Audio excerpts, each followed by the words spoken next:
you passed the temperature test. You're all right. You're allowed to go in. I think the first thing to say is, and genuinely mean this, absolutely hats off to everybody that got us to the point where we could have those games.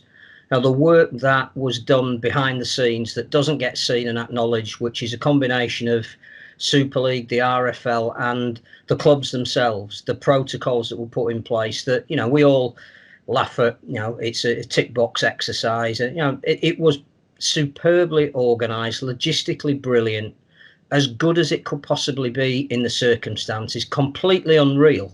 You know, from talking to people who watch the games at home compared to the experience that the people who were in the stadium had, you actually were better at home. You know, the incentive to not go down to the ground was greater. But the rigour with which they put in place the safety requirements was fantastic.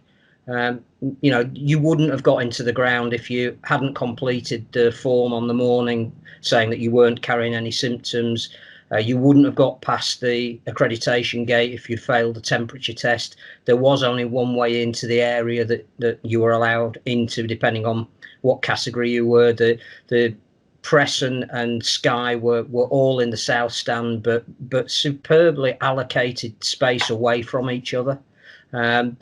The only really odd thing was that things like there was no big screen.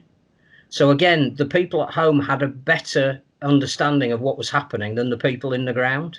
The only sound that we could hear, apart from the coaches shouting from the other side, was Terry O'Connor getting excited when he was summarising on something. And that was surreal, because you sat there in almost silence.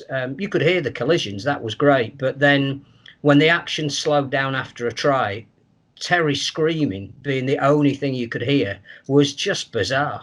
But I you know, we'll talk about the games themselves and what they actually mean and what the season is going to pan out to be. But as an exercise in getting the sport back on its feet, just think, you know, need to pay tribute to all those agencies that got us to the point where it actually happened. It was superb.